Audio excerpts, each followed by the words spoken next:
You ever met a Christian business owner and you're just like, ugh, there's something not right about this. Like they say that they love God and profess all the things about God, but when you're actually encountering them and even encountering their business practices, you're finding yourself being like, are you sure you're a Christian? Well, today on the You, Me, and Jesus podcast, we're going to talk all about it. So, welcome back to another episode of the You, Me, and Jesus podcast, where we talk about you, me, Jesus, living this life, being on the earth, and just trying to figure it all out as we go along. Well, I am excited I'm always excited, but I'm excited to talk to you today about this particular topic. And anytime I talk about anything when it relates to my relationship with God, I like to share the truth. I like to share the good, the not so good. I like to share, what I'm learning, how I'm evolving, and all the different things. And when I was coming up with all of my podcast episodes for the rest of the year, one of the subjects I wanted to talk about was honesty in the marketplace. And when I say the word marketplace, that, in the Bible, it basically talks about in the world, right? So there's the church and then there's the marketplace. Okay. So we're talking about Christian honesty in the marketplace when it comes to business owners and things of that nature. So I'm gonna do a quick Google search. I love to do Google because it's always like it gives us a view of what the Bible says, what Google says, and all that. And so what I'm gonna do is I'm gonna type in the phrase honesty in the marketplace as a Christian. Okay. And we'll just see what does Google pull up when I do that. All right. So there's AI is at play. And here is what it says on Google. Honesty is a core Christian value that can be applied in the marketplace in many ways, including setting an example, building trust, demonstrating Christian principles, building a trustworthy business, showing God's goodness, and then challenging distortions. Okay. The Bible condemns fraud and force in the marketplace and describes voluntary exchange as a practical and moral means to achieve peace, prosperity, and human flourishing. So, this is actually pretty good, right? There's also a little blurb here that says Christians in the marketplace should be known for their commitment to truthfulness, fairness, and ethical conduct. Ooh. By consistently demonstrating these values, you uphold your Christian principles and contribute to building a trustworthy, reputable business. I love that one. That one is so good. Let me read it again. Christians in the marketplace should be known for their commitment to truthfulness, fairness, and ethical conduct.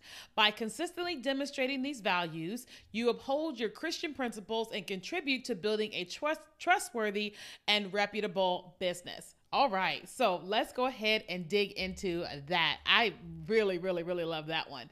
So, when I thought about today's conversation, I thought about let's talk about what it looks like to be honest in the marketplace, but also what it looks like when we're not honest, right? And then the impact that we have when we're honest, and then the impact that we have when we're not honest. So, to start this off, I have been guilty of someone who has been unethical in the marketplace, someone who has not fully represented God, Jesus, and the Holy Spirit in business or in the marketplace. That's not me today, but I have been that person previously, right? And I think that some of the reasons why people are dishonest is rooted in a lot of fear. Just to be quite honest, I think it's rooted in a lot of fear, and the fear of not having enough, the fear of failing, fear of success, fear of things being taken away from them, fear of being taken advantage of, so on and so on and so on, right? And I can give you probably 100 instances over the years before I fully matured. I'm still on my journey, but you know what I mean. I can think of many, many instances where I love God. I've been a Christian my whole life, right? I can think of many instances where here was this scenario, here was this opportunity that I had to be the right thing, to do the right thing. And I did not, right?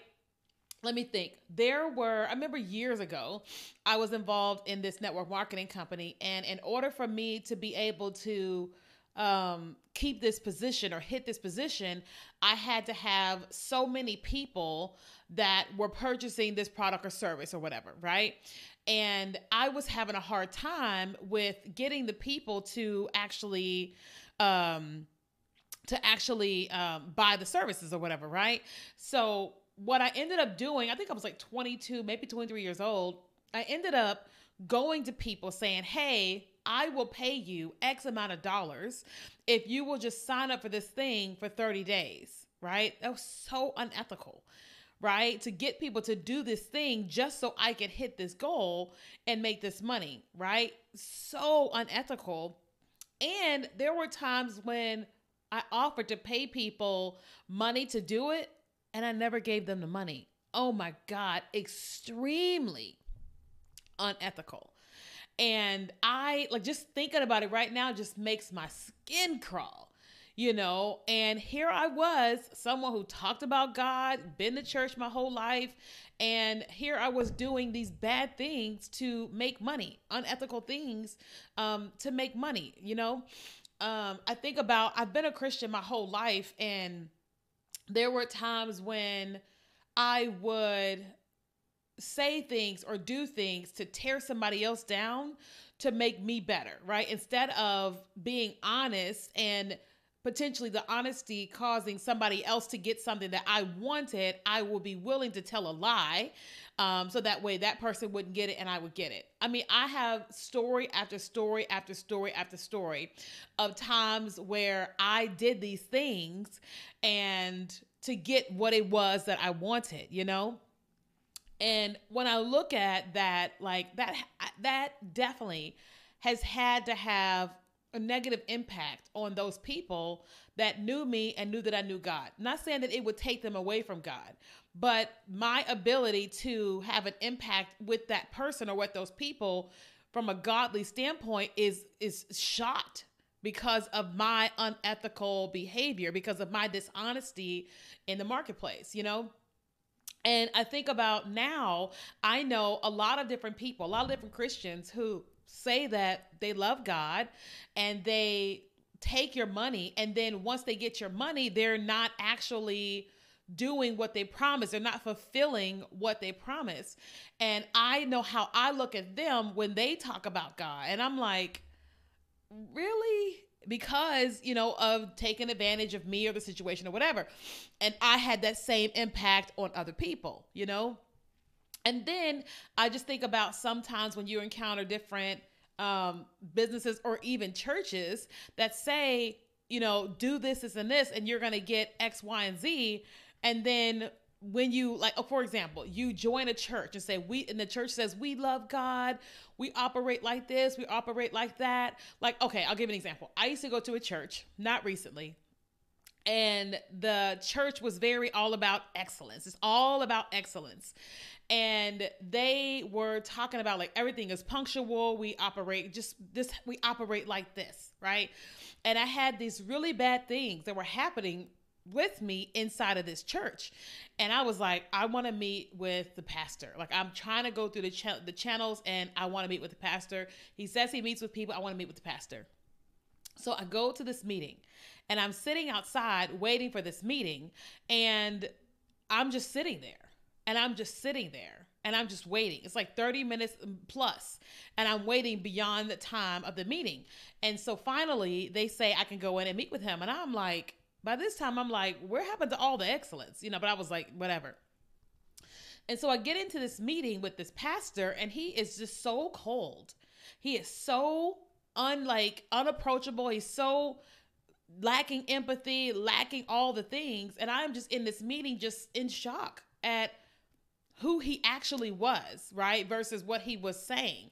And I just was like, I was really glad that I had been in church my whole life, that it didn't drive me away from God. But I left that meeting so hurt, so disappointed. And I felt lost. I didn't know what to do. Leaving that meeting with that person, I knew I couldn't tell many people because people didn't want to hear what I had to say about my meeting with this person. And that really hurt. I met with listen, I've met with 3 different pastors before. One of the pastors told me that if I had sex, that God would forgive me. And I was like, that's true, but why are you not telling me to hold myself, like, whatever? Another pastor was telling me the only reason why Black people can read is because white people taught them how to read the Bible. And I was like, what? And I just had all these different situations. And I'm thankful that I already had a relationship with God, because it didn't push me away from God. It just made me go away from those churches. But I think about what about the people who are new to God? What about the people who get triggered by our behavior or the things that we say, do, or how we act, and they're not strong enough to be able to differentiate between us and God, right? Christianity, and they're not able to differentiate between the two. What about those people, right? And that, I think, over the years, as I started really going after my relationship with God and getting convicted by my behavior, things that I would say, do, think, how I would act, and all that type of stuff, as I started really going on this journey with God, I started to fully realize that I have to walk this road. I have to walk this honest road, right? Honesty is not a bad thing. I had to go on this healing journey of the fears that I had, which caused me to lie, steal, cheat, and manipulate. I had to go on that journey and figure out, why am I doing this, right? And it all, for me, came down to fear of a lot of different things. And I was choosing these different types of things in response to the fear, right? But I started to have a different fear. The closer I tried to get to God, I started having a different type of fear. And that fear was fear of God. It was, I don't want to do this because I love God, right? And it wasn't, listen, it wasn't because I wanted to do this. Don't get it twisted. This was because God got a hold to me. Okay, this is because he got a hold of me, and he started to convict me about different things. Okay, for example, there were times when I used to eat frozen little meals from the grocery store, like Walmart, Kroger, or whatever. And as I started getting closer to God, there was this one time where I went to the store and I was getting all these frozen meals, and I had one that was at the bottom of the cart or something. I can't remember where it was. And I bought all of what I bought. I left the store. And then when I was unpacking my groceries, I realized I didn't pay for one of these. Now, obviously, nobody stopped me. Nobody saw me. Nobody would have known. And I had the fear of God in me that said, bring your butt back inside and pay for that $1 for that meal. And I told the cashier, and they were like, why would you come back in here? And I'm like, because God would have got a hold of me if I didn't. And they're like, what? I've had times when my students were because I'm a consultant, when my students are something they overpaid or something was going on, and they may have never known or whatever. And me reaching out to them saying, hey, so I promised you this, this, and this. And because this happened, I'm going to give you this.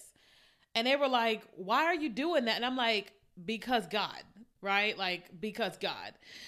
Or times when I could have said something or done something and nobody would have known, right? And because of my relationship with God and me being like, if I do this wrong thing, he is going to invade my dreams. I need to do the right thing here, And so I started having this awareness and this fear of God, but also this love for God, this desire to truly honor God with my life, and now as I'm a consultant and I'm speaking and teaching and all this type of stuff, I am always trying to do the right thing. I'm not perfect, but I'm always trying to do the right thing. I do webinars, and at the end of my webinars, I typically am offering an opportunity to have me as a consultant, to hire me to join one of my courses or something like that. But what I do is at the beginning of my class, I say, hey, listen, I'm going to teach you guys A, B, C, D, E, F, G, and I'm going to offer you an opportunity for us to work together, because I don't want you to feel like I'm baiting you at the end. I want to offer you something at the end.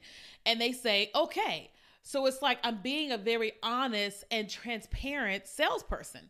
I explain to them, I sell. I am going to sell you. If you don't buy, that is okay. But I'm going to sell you something and I want us to work together. Listen, the amount of messages that I have received from people that say, you are so honest. I'm like, well, it's the best way to be, because if I'm honest with you, then you don't feel like you're manipulated or anything like that. And then I'm also teaching you how to be honest. Like there's this thing in the digital world where you can record content and you can put it into a course form, right? And people can watch these courses or whatever.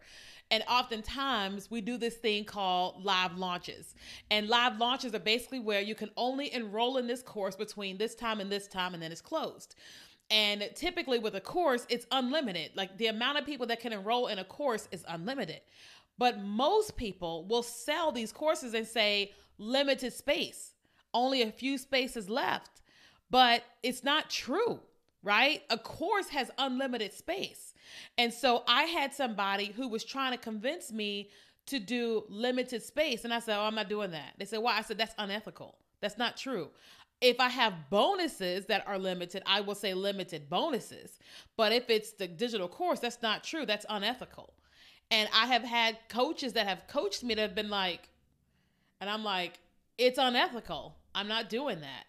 And what is that doing? When I am telling them I'm not doing that because it's unethical, it's calling them out. Now, I'm not calling them out, but me doing the honest thing is telling them, hey, what you're doing is unethical, and what you're trying to get me to do is unethical.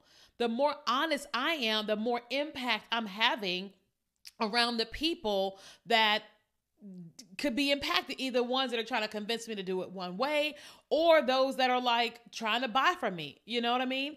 And I feel like that we have got to get to a place where we truly, truly, truly fear God, where we truly are trying to do the right things. Now, listen, nobody is perfect. If you meet me in person, you are going to experience my imperfections. It's just the way I am, an imperfect person. Like just today, like I have an emotional regulation issue, like a personality disorder. And so something can take me from cool, calm, and nice to just off the rails instantly. Right. And I can't even, I can't even catch myself sometimes. I have to take time to get myself to come back down, back to a healthy emotional state. Like, let me give you an example. So the average person is always at level 0 with their emotions. I am always at level 50. I don't even realize I'm at 50, but I'm at 50. Both of us can go through a situation that could take us both to 100. Right? And so both of us have a reaction. We're both at 100. The typical person is able to come down back to 0, right? It's going to take me quite a while to come back down from 100 to get back to 50. I never get down to 0 though. I get from here and it takes me a long time. You're already past 50 and I'm still at 80, right? And it takes me, and then I stay at 50. Right. And so because of that, I have these moments where if you encounter me in person, you're going to be like, But it's not because I'm trying to be a bad person. It's just that we all are dealing with the human experience. So I'm a human. So you're going to encounter an imperfect person, an imperfect Christian, but you are going to encounter someone who is trying their best to always do the right thing. If I say something wrong, I am going to apologize. I have the emotional issue. And so we had a person in our team who wasn't doing the things that I felt like they should be doing as their boss or whatever. And I didn't respond to them in the way that I would have liked to respond because I just went from here to here, And we got on a call with the person. The person was like, yeah, I agree that I should have done this, this, and this, and yada, yada, yada. And then I apologized to the person. I said, I agree that this, and this, but I could have done this, and that. And that person was like, no, it's okay. And I said, no. You don't deserve for me to be emotionally here. You deserve for me to correct you, but not maybe what you had experienced. And I was like, and part of our core values is accountability. And I was like, this is my accountability moment to say that how I handled the situation with you is not the appropriate way I should have handled it. And I want to apologize to you. The same way that I challenged you is the same way that I want to apologize to you on a call with the team watching. And the person was just like, they were surprised. And I was like, but that's the right thing to do. But I know that person is not used to bosses doing that. But I'm like, this is me trying to do the right thing, trying to be honorable with my life and with God, because we pray on our team calls. And I'm like, I want you to know that even though I'm imperfect, I love God and I'm trying to do my best, right?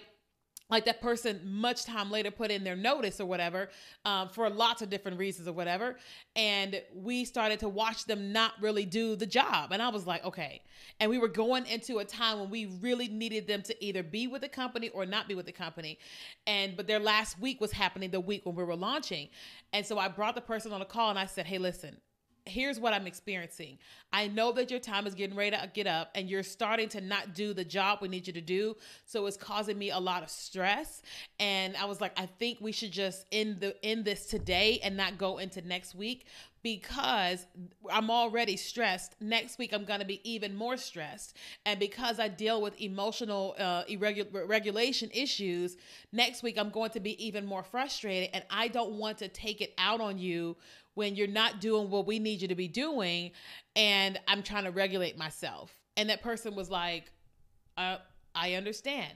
But I had to do the right thing, which was letting that person go, but being fully transparent about the reason, so that way they could be accountable for what they were doing and not doing. And then I could hold myself accountable to not be mean to them the next week when I knew that they weren't going to perform, because they weren't performing the previous weeks, right?